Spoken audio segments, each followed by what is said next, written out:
Gran Turismo 7 has added another MX-5, and this one gotta be good because it comes in at a cost price of 120,000 credits. And this is my first issue with this latest edition, because we see for 120,000 credits, this is actually 4 times the price of what the previous MX-5 was. And I mean, this is not that far off from what we just got. For me, 120,000 credits for Mazda MX-5 is quite steep, considering the fact that if you spend 120,000 credits, you can end off with something like this.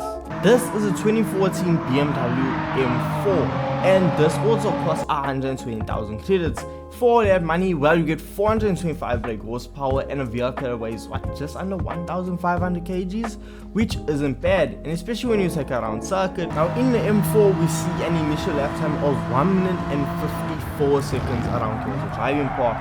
Now when we jump into the MX-5, I mean, in the MX-5 we just ran a 2 minutes and 4 second lap time, which is a lot slower than the BMW M4. And I mean, this is supposed to have the latest cutting edge technology. This is the cream of the crop for the Mazda MX-5. Now this is the issue.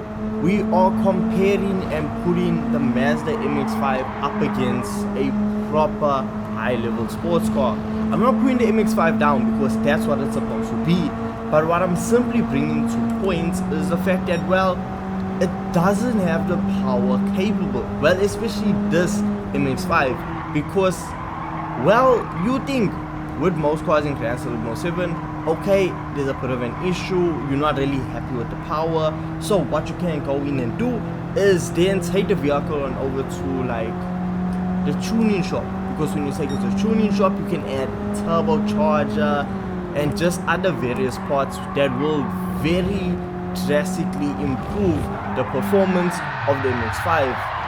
However, with this, there's a bit of an issue, because we see when it comes to the parts that we have available for this Mazda right here, well, we see that they are not applicable.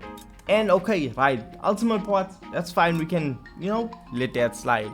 Then it comes to the rest of the parts for this vehicle, and as you can see, everything is not applicable. The only things we can actually change is our tire compound and add a ballast and power restrictor. That's it. Everything else is locked away. We cannot touch or improve the performance of the Mazda. And now, if you're an eagle-eye viewer, you would have noticed, well, it's because of this. If we look at the stats for the Mazda, we see that they are not applicable themselves. They aren't confirmed in the game, and that's the issue. We actually saw a similar thing with the BMW M4 in Gran Turismo 6. That's also another reason why I use it to compare against this Mazda, because when the BMW was added in Gran Turismo 6, that car also came with those stats. It's a fact of, well, it got added to the game before the manufacturer could confirm the actual performance stats that the vehicle possesses. And we see that is the same story or same situation now with the Mazda Spirit Racing Roadster 12R. And because of that, we cannot touch a single thing when it comes to upgrading the performance of it. We are locked in at this level of performance. I mean, we are under 500 performance points, which doesn't really make it a very competitive vehicle, because I mean, we're not even at 500 points. We're not even at 500 performance points, which is just drastic. It's extremely low. This is a low performance points racing, especially for the car that's trying to be and the cars that you are going to be racing against. However, we can still customize it, because we see we do have visual upgrades for the Mazda. This is something we can do. So we can change the looks of it, but we can't change the actual performance behind it. And in my opinion, I'm not really happy with this. I would have rather preferred them to hold off and wait to then add the MX-5, because right now it's almost incomplete. That's the way I feel about it, and it's not really it's not finished, because the fact that a crucial part of building a car in Gran Turismo 7 we cannot do means, well, we are just left with this. We're left with a car that looks pretty, and that's about it, because the performance of it has not changed. Well, look, we added racing soft tires, which did bump up the performance for its racing, but still, when it comes to your actual acceleration and your driving ability with the Mazda, not much has changed. Now, a reason I think that they added it was because sadly the main designer, correct me if I'm mistaken, well, the main creating driving force behind the MX-5 and even the RX-7 had actually passed away, and this month's update actually led and linked quite well.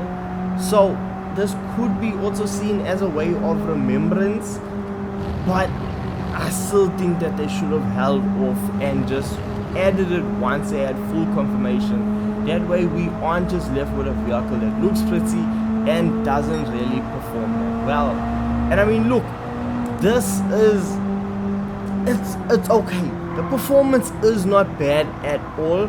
You can still drive it, but without having upgrades, it's not serving the full capabilities of this Mazda right here. And this is why this is the second issue I have with this Mazda.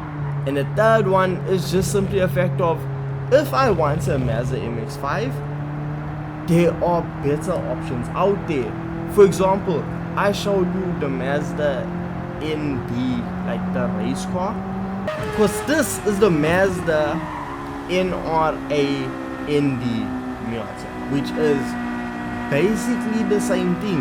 Now I understand the new one that we just got is a limited edition, but that's only going to take you so far when you think of the fact, well, we can't actually do much. I would rather buy the cheap alternative, 4 times cheaper than the latest one, due to the fact of, well, this one is so much better to drive. You actually enjoy your experience. You have so much more capability, because when it comes to customization, you have the same customization. When it comes to engine swap, you can engine swap it. Even the standard engine can be upgraded, and this is, in my opinion, a much better option if you're looking for a Mazda of this generation. Because if you're looking for styling, this has it. The only thing that the new Mazda has over this is rarity. That's it. Because it's a limited run of that Mazda, but so is this. This is not a base model. This is not a standard version of the Mazda MX-5. This is actually a special version in and of itself, and because of it, it makes it unique. And once again, going on to my second issue, this one actually has customization, this one has upgrades, and this one will make you have a lively experience, and you feel the full capabilities of what this platform has. For 120,000 credits, I was expecting a lot more coming out of vehicle standard.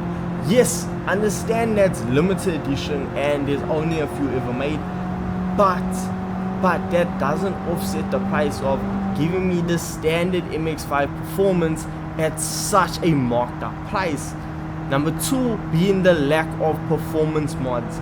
With us not being able to change anything, the vehicle just isn't reaching its full capabilities, and there's a lot left on the table that is still needed to be woken up. There's a lot of capabilities left on the table, and we are simply not able to reach it. And then thirdly, there are already MX-5s of this generation that offer so much more currently in the game compared to this MX-5. Now I won't go out and tell you avoid this car, don't buy this car, but I'm not gonna say, hey, rush to own it. It's not something that you have to own right now, because I believe that its full capabilities will actually be unlocked in the future. But hey, let me know your thoughts and opinions of this car in the comment section, and I'll catch you guys in the next video.